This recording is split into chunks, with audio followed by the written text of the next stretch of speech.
You feel very vulnerable, very exposed when you go into those spaces, and you feel like you're talking for everybody who may be like you. And whereas those that are the majority, they speak on behalf of themselves, and so they're not as under pressure as you are.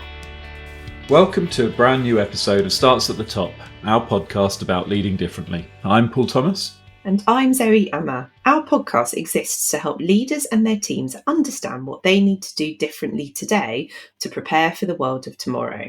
We started Starts at the Top as a podcast about digital disruption, but we soon realised that leaders were telling us about something more important and urgent, about how traditional ways of leading had changed forever.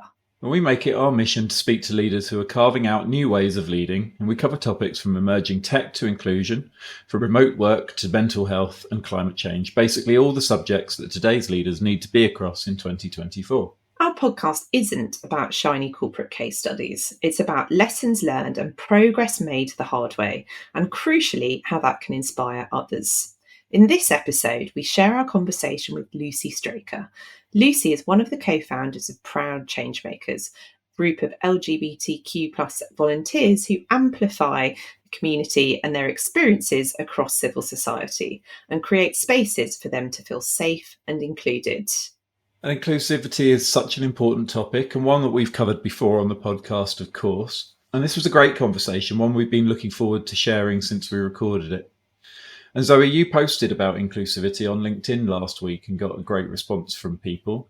This was a post about your reflections on the inclusivity of speaking panels, particularly at AI-focused events, and the fact that there's a lack of diversity in both people of colour and particularly women and women of colour being asked to participate. Absolutely, yes. So I've been speaking at a lot of AI events recently, as you say, and have noticed that I am often the only speaker who looks like me. I'm very often the only woman, and I'm very often the only person of colour as well.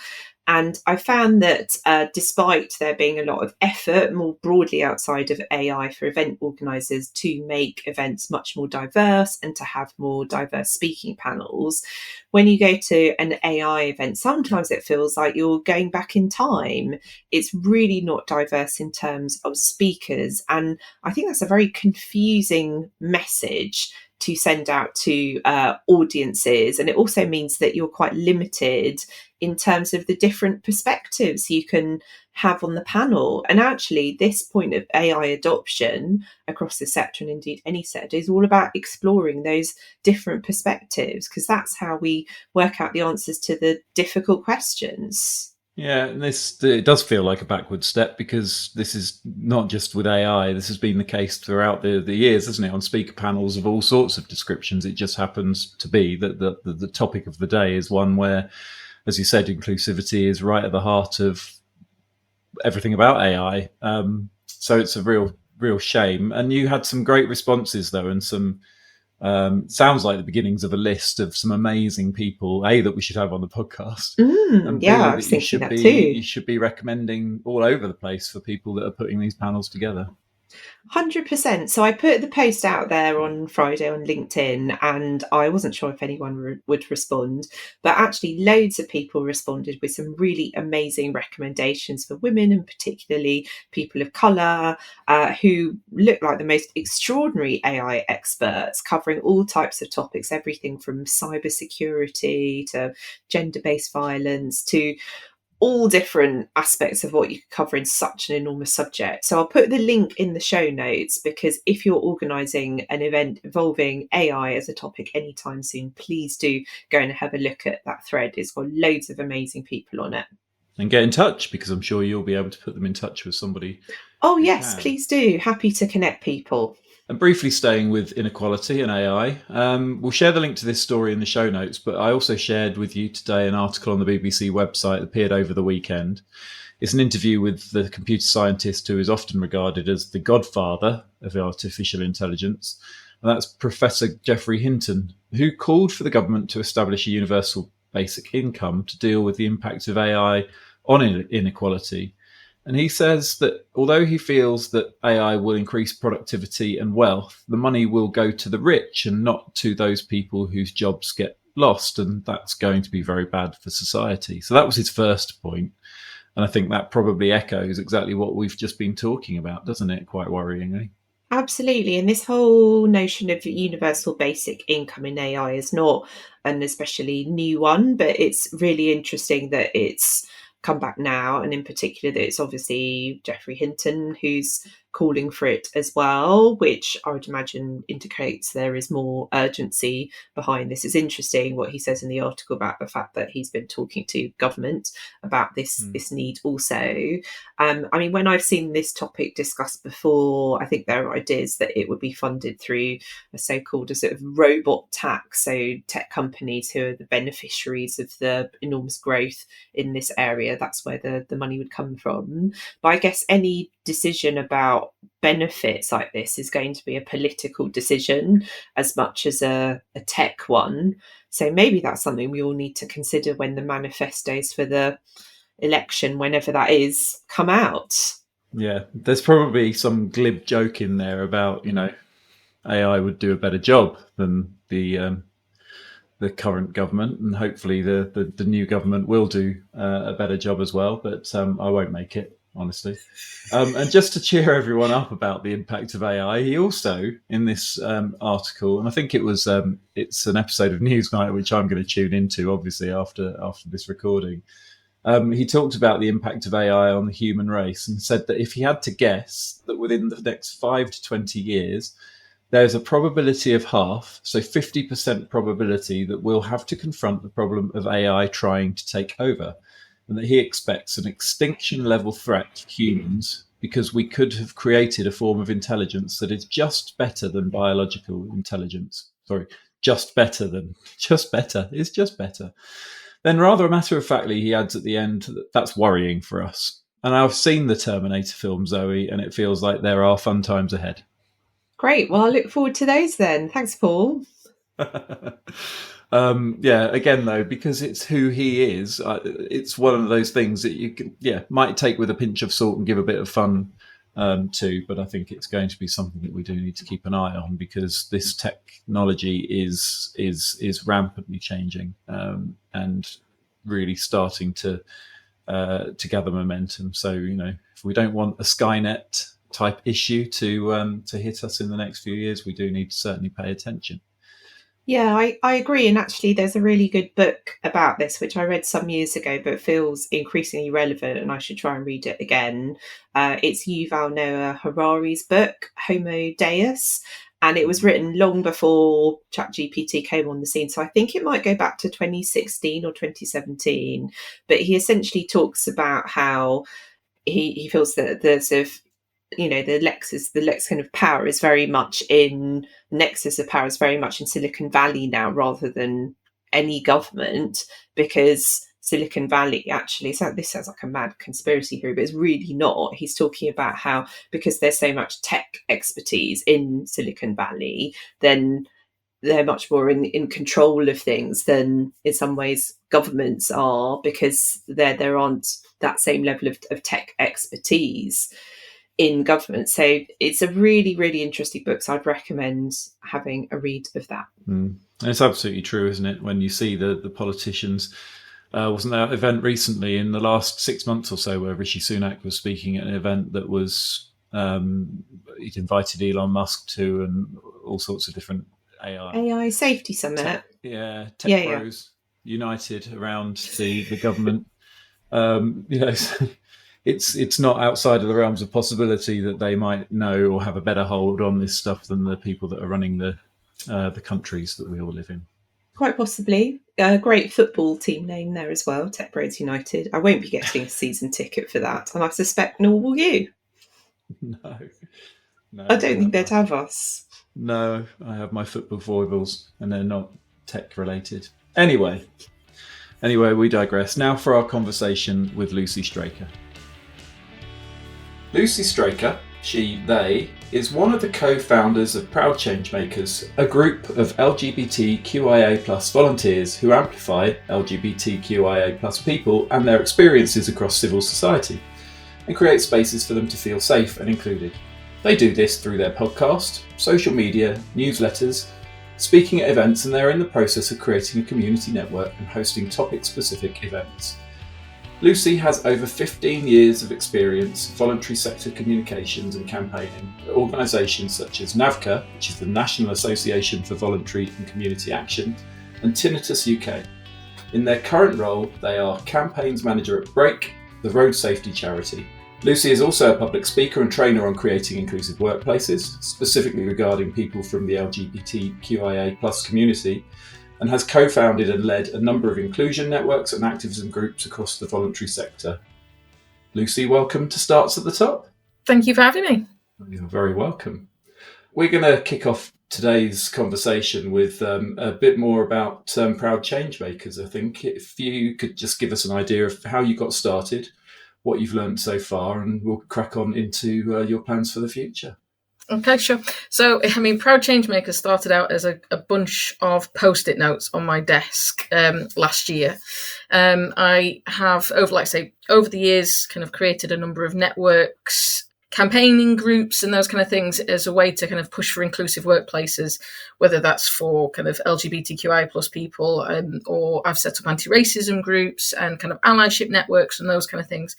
And what I felt was needed was that a group or an organisation that really celebrated the LGBTQI+ community, because quite often it's quite a lot of negative commentary in media, and there's so much exciting, joyful stuff out there. Being a queer person, working amongst other queer people, there's so much brilliance, and it needs to be celebrated.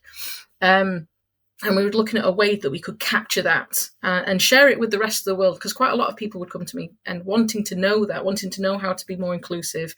And so it just felt like the two things could be connected together. But also, as you kind of covered, is I've been involved in a lot of like small charities in my life across the voluntary sector. And quite often being the only LGBTQI+ person there. So not had the kind of support of like a rainbow network, for example, that a lot of the larger charities have. And so I'm pretty sure I'm not the only one that's had that as well. So we were trying to work out a way to kind of connect all of those people together so they didn't feel alone. So they knew that there was other people out there who could support them, could help them, comfort them when things were going wrong, and also celebrate when things were going well, and they'd had smashed through those barriers and those kind of things. So that was kind of where it started from, like Post-it notes.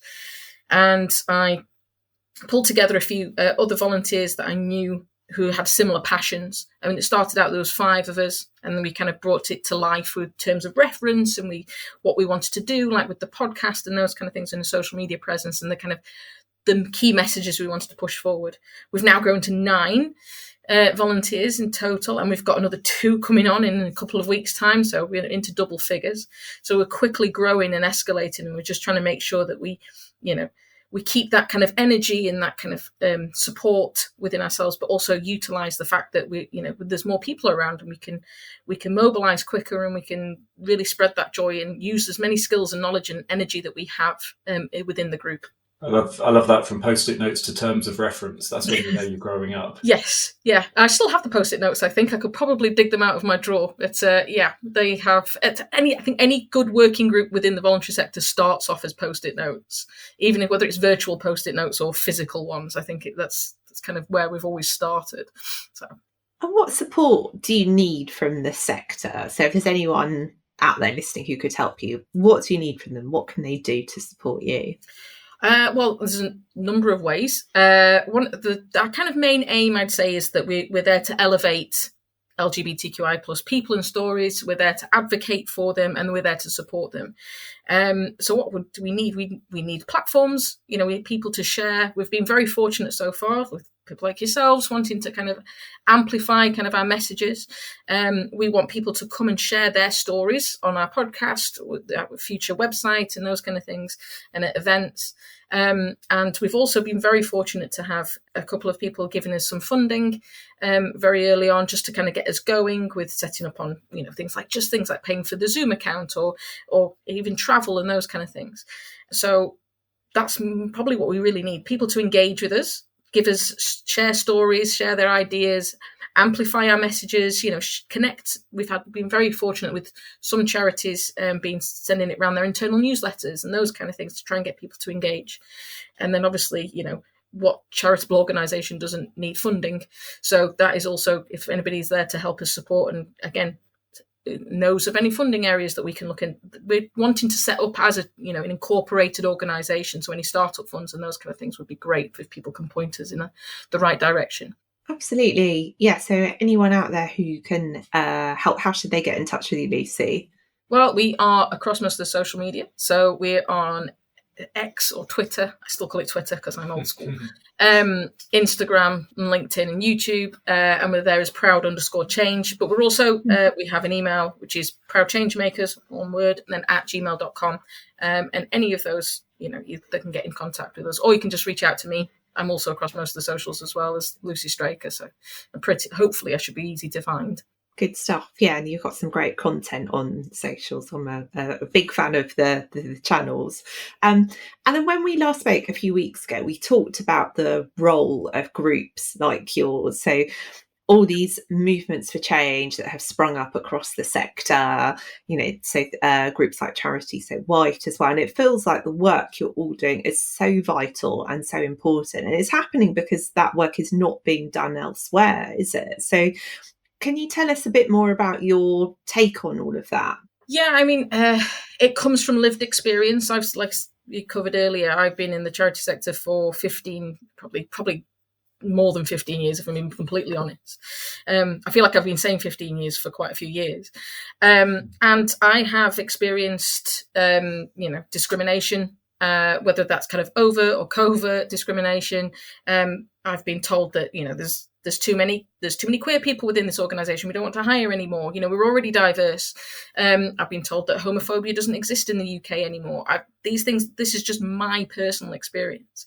I also know an awful lot of other queer people who've experienced a similar thing as well. And when I first started out, I wasn't out at work because, these were the kind of things that were being shared. So I would hide myself and at the detriment to my progression as well, because I couldn't be my authentic self is the word that we kind of use at the moment, the terminology that we use. But essentially, I couldn't fill my potential because I was constantly holding myself back, and I was trying to kind of dampen the weird, let's say, as a term that somebody has used to me before. Whereas now I feel like I can really be myself. And somebody said to me, like, why are you trying to fit in? Because if everybody's the same, it's quite boring. And being able to be yourself in those spaces, and that enables other people to be themselves as well. And having that visibility is so important.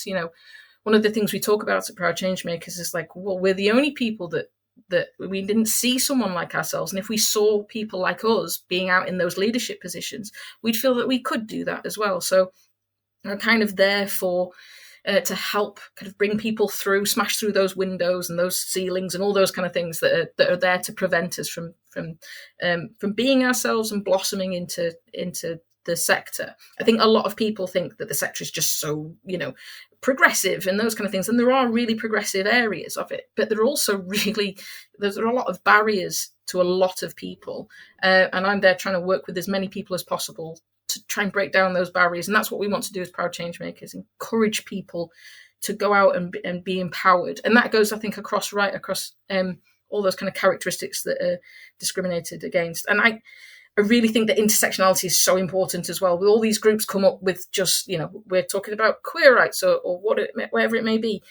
But that intersectionality is so important because it just means that more people are marginalised. And so I do a lot of, when we do in our talks, we try and talk about how, like, within the queer community, there is, the latest podcast that we've just been talking about was about mental health. We've got another one talking about kind of how biphobia within the community is affecting people, and how queer women are more marginalized than queer men. And because there's so many of those like intersectionalities, it's so important to kind of highlight. But one of the big problems I think with all the groups is that energy level. It's like up to the people with lived experience to push those boundaries, because a lot of privilege comes from the fact that you don't have to have an opinion on these key topics. If it's not affecting me, then I can step out of it if it's too complex. But if I am dealing with those issues, I don't get that choice to step away. So that's why these groups, I think, come forward. It's really, really important to engage with allies and people to be good allies. And that's another thing that we're really trying to do with Proud Changemakers, because they're the people who can open the doors, if we're just here as marginalised voices shouting, then you don't necessarily get heard in where you need to be heard. So that's why we really need to engage with allies right across the board, to open those doors for everybody. And what does that look like for you? Because I know that lots of the leaders they talk about allyship, and I agree it's so important. And getting them into that sense of just being really action focused about how they can be allied. What does that look like? Have you got some examples of what leaders could do? Yeah, so we've got within our groups, we have cisgender people who are advocating for trans rights. It's because what I think, first off, we need to be informed, and we need to be brave in kind of how we're going to be using our language. So are we using the right language for a start? Are you diversifying as a person? Are you diversifying and understanding and kind of educating yourself? And not just getting the same information from the people who are all the same as you. So somebody once said to me, kind of look across your friend group and who you kind of go to for advice. Are they all the same kind of people? And if so, are they just giving you the same advice? And is it worth kind of looking and diversifying your kind of advice streams? I try and read and listen to as many podcasts and as many books as possible that aren't from people that are similar to me as well. And it's to kind of educate myself, and then also just listening to people. So if you've got a lot of groups out there that are campaigning for these rights, listen to what they're saying, listen to who they're pointing you to, and really kind of start engaging that and diversifying your feeds. And that way you'll feel more informed, you'll be more able to kind of have those opinions and be able to stand up. And then the most important thing, I think, is if you do get things wrong and say the wrong thing as an ally, because I've said the wrong thing, I've said the wrong thing in my lifetime. It's not about getting it wrong. It's about how you respond when you get things wrong. So if you go immediately defensive and say, oh, well, I've always said that, that's always, I spoke to so-and-so and they said it was fine.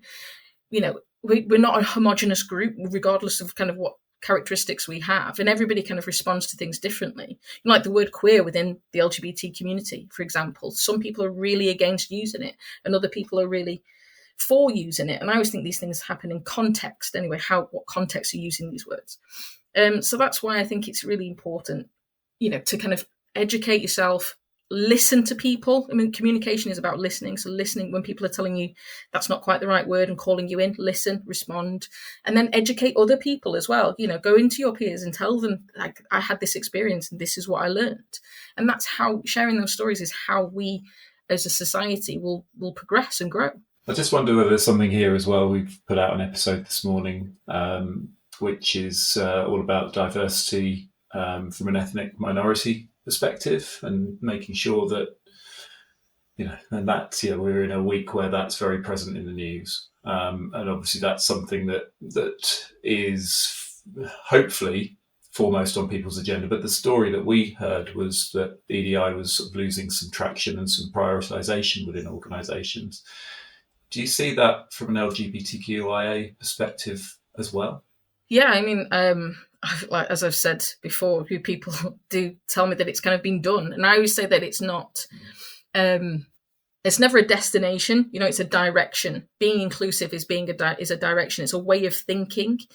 And it's kind of always having that inclusive lens on everything. Are you including everybody? There is somebody who doesn't quite feel as included, and why don't they? Listening is so important, listening to those communities.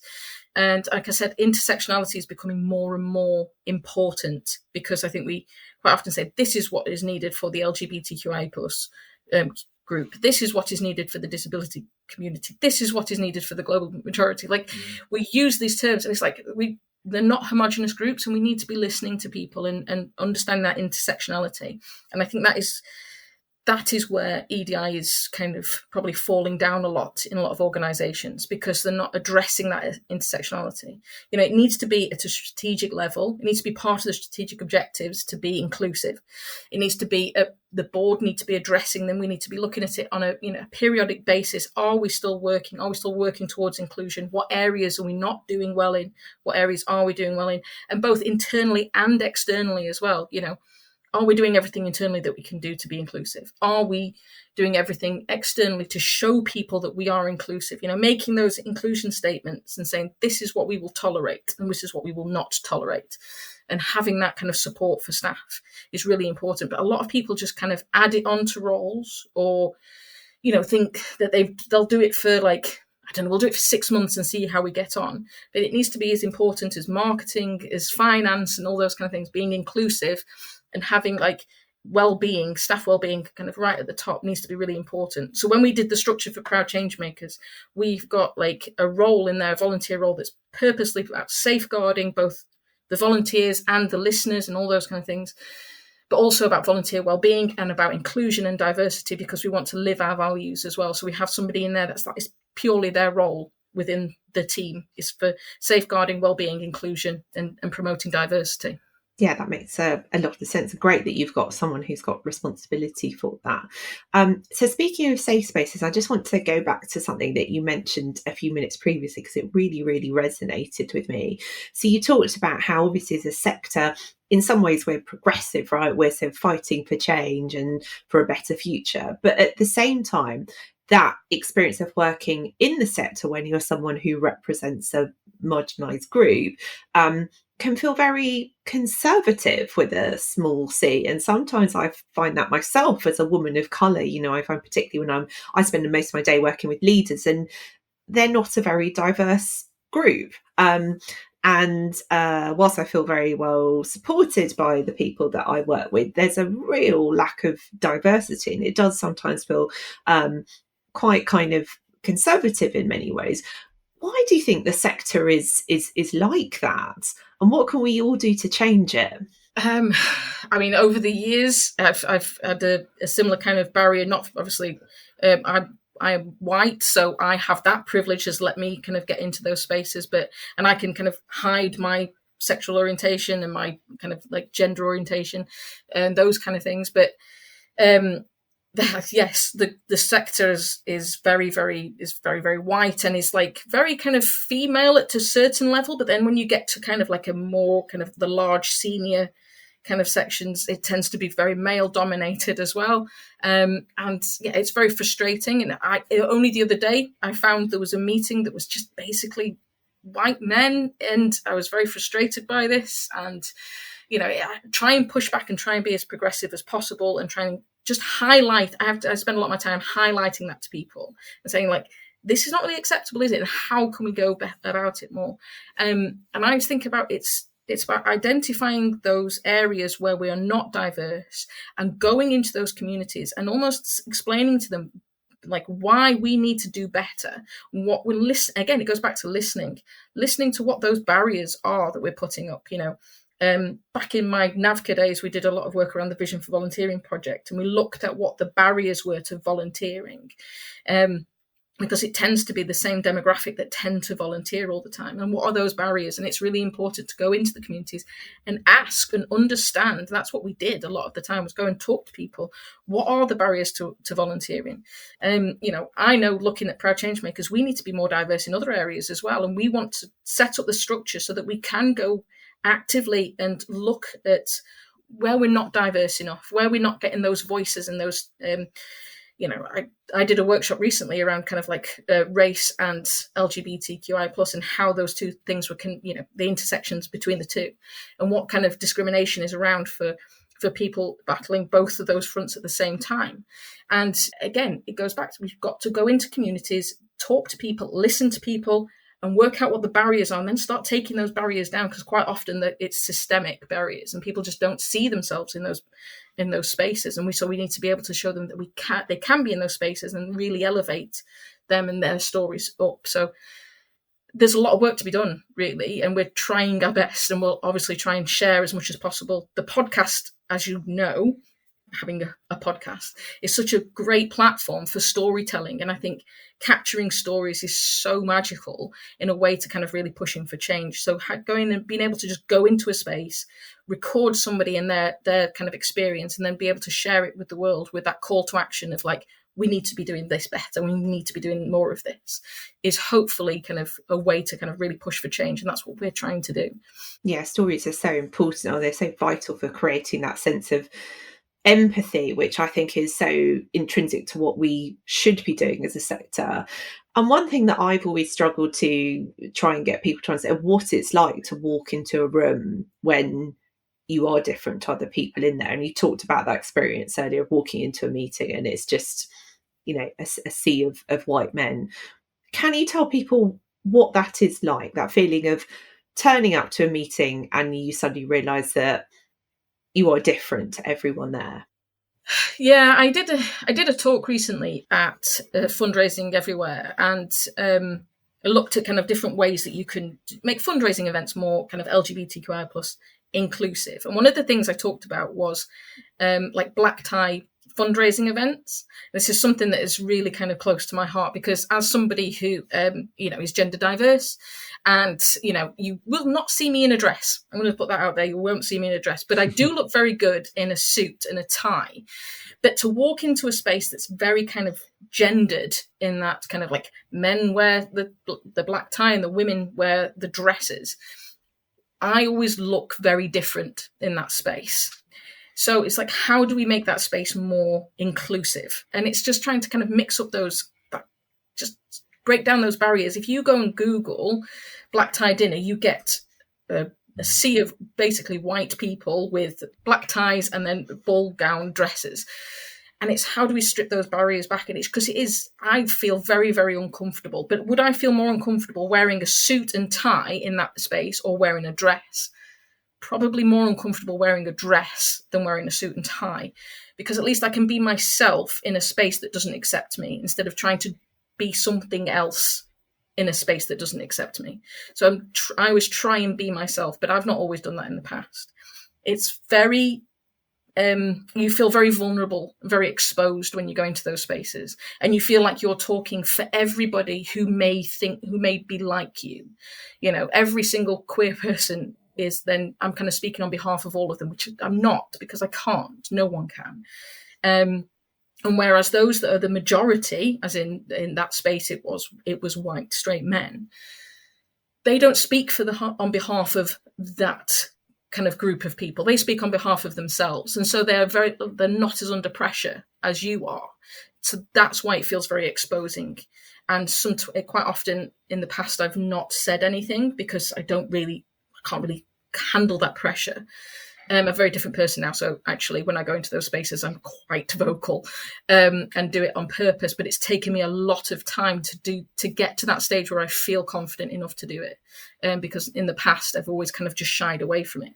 And I appreciate that there's going to be an awful lot of people who then would still shy away from it. And it's how we need to be making those spaces much more inclusive and looking for the people who aren't speaking up because they probably don't feel like they can, and trying and making those spaces less alpha and more about kind of more inclusive. So bringing people in, connecting with people, like in the warm-up almost before the meeting, kind of going and talking to the people that you probably think they might not want to speak up, and just kind of bring them into kind of feeling more comfortable, and how bringing them into the conversation and enabling them to talk about things that they are passionate about. That's how I kind of try and bring people into and make the meetings more inclusive in those situations. If I feel there's somebody who's probably feels very exposed, as I do, going into those situations. It comes back to something that we hear quite a lot about, I guess, leadership and intentionality. It's about, as you said, the work isn't done. You don't just sort of put up a statement and say, right, that's it. We've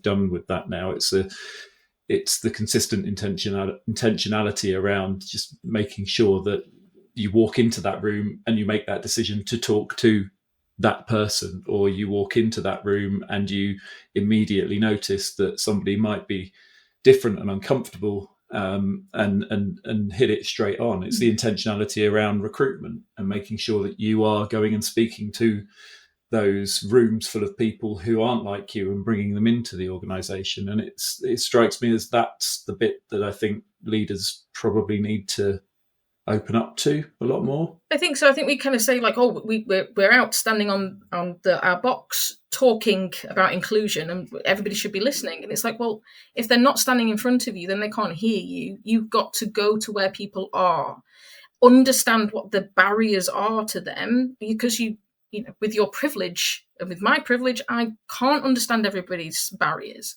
by just sitting here and thinking about it. I've got to go and listen to people. I've got to go and understand their experiences and, like you say, empathize with their positions, and not just say, well, that's not how it was for me.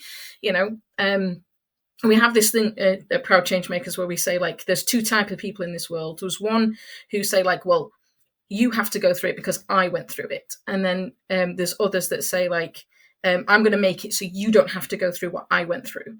And we always try and focus on the latter. That's our kind of mantra. It's like we try and pave the way for other people so it's easier for them. You know, understand what the barriers are, take them down, and enable them to kind of be and enjoy themselves, enjoy their life, you know, go in and enjoy their work and enjoy what they want to do, because joy is so important to you know, having success and you know, having a good life. Joy is something that we really need to kind of connect into. Obviously we need to be safe as well in what we're doing, but that kind of element of joy is something that we really want to capture and push forward, and just try and get everybody to be as you know, to enjoy their life and be happy with what they're doing and happy within themselves as well, so they feel confident, and then you'll get much more out of people. It just seems like a win-win for me.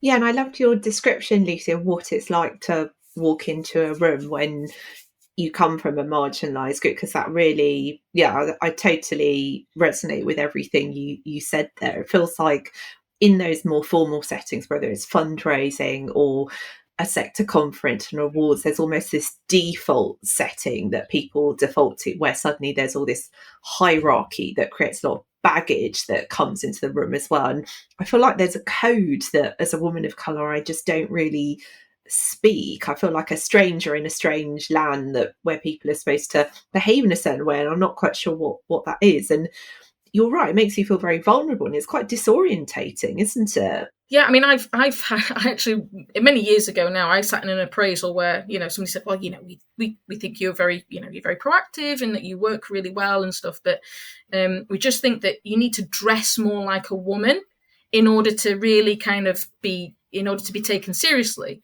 And that's terrible. I'm so sorry, Lucy. That's awful. Awful. This is what I've had to face. This is why I set things up like Proud Changemakers, because these things happen, and I am not the only person that this will have happened to. And so it's important that we share these stories to say that, because it really doesn't matter. It doesn't matter whether, you know, I'm wearing a dress or a suit, or, you know, or quite often a Star Wars t-shirt and jeans, to be perfectly honest. But, you know, it doesn't really matter. What matters is kind of what's inside and what we're kind of pushing forward, and our values. Because I have a big thing where quite often people say, oh, you know, I like like-minded people. I don't like like-minded people, because I think if we all thought the same, it'd be really boring. So I would say values-aligned people. I'd like everybody, you know, all the people within Proud Changemakers, we all align our values to being, you know, transparent and inclusive and ambitious and authentic and those kind of things. So our values are aligned, but we challenge each other because we call each other in, and we push for change within the group as well as outside of the group, because that progress, I think it was Barack Obama said, like, it's the only way you can kind of push for change is through challenging each other, you know, and debate, healthy, constructive debate progresses us forward. And that's what's important, and that's what we kind of push for. We should probably say that we have a conversation before the podcast. We don't just sort of come on and start the conversation, but in the conversation that we had before, we talked about that sort of sense of like-mindedness and siloed, the social media effect is something that's come up quite often with Zoe and I. These sites like, you know, you said people can find you on X, which is at twitter.com, by the way, if anyone doesn't know. That's confusing in itself. But that as a space is becoming less of a safe space for anyone, let alone minority groups. And what we're doing is, I think we're kind of regressing into a more of a world where we are surrounding ourselves with those echo chambers. I know certainly the time I spend within WhatsApp groups, yeah, there's diversity of opinion and diversity of thought, but we're probably all very much the same within that group. We haven't got the ability within those to sort of stretch from within to the outside and intentionally bring people in from other places. It's that sort of sectioning off of our world at the moment that seems to be getting smaller and smaller in a way. Yes, and I myself have probably stepped down a little bit from Twitter recently. It just seems to be it's just not quite the same space that it used to be, where you could really have those kind of constructive discussions. And we hosted conversations with Zoe and a few others about the kind of transphobic hate that comes through on Twitter, and how organizations have kind of had to alter their stance, either coming off Twitter or just pausing it and moving into other spaces like Instagram or LinkedIn and those kind of places as well. But then there's been reports of, increased trolling on LinkedIn, which was a surprise to me, I have to say. But yeah, again, I try podcasts is something that I listen to a lot of podcasts like yourselves, and as a way to kind of diversify my feed, because I can go and listen to all sorts of different experiences, lots of different voices, and kind of get a sense of like the same topic but from different angles. I'm a bit of I'm a campaigns manager, so I'm a bit of a policy nerd. So I listen to a lot of the politics podcasts, but I listen left-wing policy podcasts and right-wing, because I like to try and see how people are looking at things differently, because then it helps me form my views, because I can see it from all angles then. I'm not necessarily agreeing with a lot of the stuff that comes out, but it's important to hear those voices. But it's also important to know when to turn them off and to say, I've taken in enough now, and I don't have to expose myself to that all the time. And go into those spaces and listen to something that's more kind of fills your heart with things, like whether it's I'm a big women's football fan, so I tend to go and often listen to that, or like if anybody knows me, I love Star Wars, so and you have to go into those spaces as well and kind of like replenish yourself in order to then go back into the kind of probably the darker ends.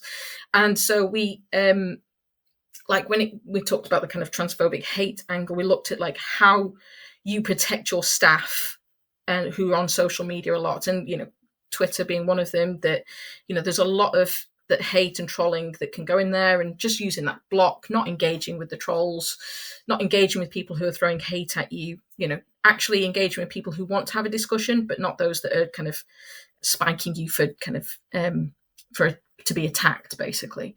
So yeah, it's sad, because Twitter used to be a space where you could really you could make good connections, and you could really kind of connect, like build your network and those kind of things, but it's not there in that space anymore, and I'm trying to find a new one. I am on Instagram an awful lot, quite often, but again, that doesn't really have that space for debate like Twitter used to. It's just a space for kind of sharing stuff instead of having discussions. So that, I think there is a lack there, and that's why I wanted to do the podcast with Proud Changemakers, so we could get those stories out there. But you're right, we do need to have a network where people can challenge each other in a comfortable, kind of healthy, respectful, kind way as well.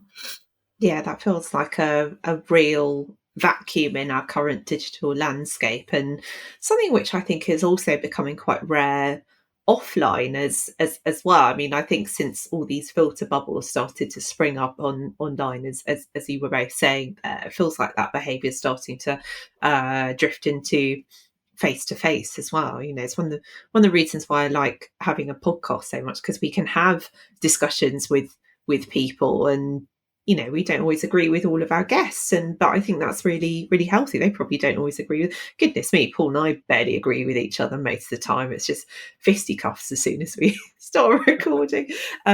But it's so important to have that space for debate, isn't it? It is, like I say, healthy, respectful debate. That's one of the things we said we started off at Proud Changemakers, was that, we call each other in. We all have we've all come to this point on a different path. We might have similarities along the way. We've all had different challenges that we've had to face, whether that's we come from different like social class or wherever it may be.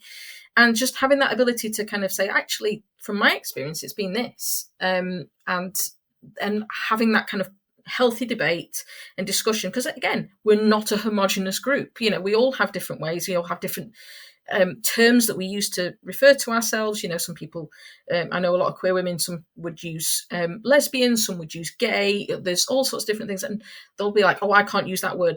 Word's not for me. And having that discussion and being able to kind of then share that out with the world, because I think there's a lot of people out there think we're all kind of very similar in the way that we approach these things. And actually, we're not. And the slightest difference in our lives can make such a big impact on how we kind of present ourselves. So that's why it's really important to have those kind of discussions that really kind of challenge each other. So you don't always think that, oh, I've thought it this way. Oh, it's nice that I've now listened to your point of view, and now I can see a different way of kind of looking at that. And that's progression. That's education. That's kind of calling each other in. But again, it has to come back on that kind of kindness, compassionate basis, where you're not there to kind of just show people how clever you are. You're there to kind of really help each other kind of lift us all up, so we're all educating each other. And that's what one of the things I love about Proud Changemakers. We had a meeting just before I came on here, actually, and we had a really kind of good structured conversation about kind of progress and remits and all that kind of stuff. And then we had about a 10-15 minute conversation that was just us laughing and joking about lots of things. And having that balance is really, really important, because I think that kind of that social balance and social structure and that social strength and that kind of respect for each other means that we can then have those healthy debates, because it's based in respect and it's based on kindness and that kind of like love and energy for each other. So yeah, I think that's really important. We had an episode, I think it was about 18 months ago, where we talked about fun in the workplace. And we had a workplace psychologist come on, Michael Rucker, and he talked about how you have to find joy in activism. Yeah, I think it needs to be like almost the bedrock of it, because especially something like Proud Changemakers, we're volunteers. We're not doing it because we're getting paid. We'd love to get paid, but we're not getting paid, and we're doing it out of passion for the topic and wanting to make actual change. And we can only kind of fuel that through joy and each other's energy. There's times when my energies are low, but they pick me up, and vice versa. And yeah, passion and joy are the only things that kind of push us forward. So yeah, it's really, really important to kind of embed that in everything that we do. So how can people find out more about Proud Changemakers and what's on the horizon for you in the next year? Well, like I say, we have a podcast as well. So when you finish listening to all of your podcasts, you can come over and listen to ours at Proud Changemakers. Make sure you do that, listeners. Yeah, you can listen to. You can listen to both at the same time. 2 different devices. Why not? Well, there's one coming up that's got Zoe as on ours, so you can crossing the streams, absolutely. We're on social media as proud_change. Like I say, we've got an email address, which is proudchangemakers@gmail.com. And what we really just want people to come and engage with us, talk to us, tell us what you're really excited about within the kind of queer community, what people in your like local community or within your organization or within your family, whatever it may be, that are doing something that's really empowering and can share with people. We did a big section around like LGBT History Month, and we had kind of panel discussions from like people who grew up through Section 28. I mean, I went to school through Section 28, and it was only kind of reflecting back, realised just how much of an impact that had. We've got history talks around kind of like working class queer people from like the turn of the kind of 20th century. We've got ones coming up around, like say, around biphobia, around transphobia, and all sorts of different things. And so come and have a listen to the podcast. There's definitely going to be something for everybody. We're hoping to have a website very, very soon. We're kind of building and developing our brand and our kind of messaging, and these things take time, especially with as volunteers and those kind of things. And so in the future, we want to do kind of build a networks. We want to kind of have events and those kind of things, as well as the podcast. That's just one element of what we're able to do right now. But the biggest call out is just come and engage with us, come and talk to us, and we've got lots of different things coming up, and we're just really excited to talk about LGBTQI plus inclusion right across it, however that may take form in your organisation, then we just want to talk to you. So amazing, great. We'll stick those links in the show notes, and everyone, please do make sure you check out Proud Changemakers and do listen to their podcast as well. It's excellent. Lucy, thank you so much for coming on. It's been brilliant talking to you. We're so excited about where you're going with Proud Changemakers, and thank you so much for all the amazing work you do in the sector. Oh, thank you. Thanks for having me on, and for I really enjoyed the conversation. So thank you. Thank you so much once again to Lucy for coming onto the podcast. The description Lucy shared of walking into the room and feeling the pressure to speak for everyone, and the impossibility of that was really, really moving. So thank you so much, Lucy, for taking the time to come and chat to us. Yeah, powerful stuff. And I think alongside your LinkedIn post, a reminder for me, as a white man who might find himself in rooms or situations dominated by white men, my first job should always be to seek out the people who should have their voices heard in that room, but who may feel sidelined. We do need their voices to be heard. Thanks, Paul. Appreciate that. As always, we really do appreciate that you've listened all the way to the end of the episode. Thank you. You can support the podcast by leaving us a 5-star review wherever you listen to us. It really does help us reach more people. So if you've enjoyed what you've heard, do share us with a friend. Thank you so much for listening today, and we'll see you in a couple of weeks with a brand new episode of Starts at the Top. See you then, and bye for now. Bye.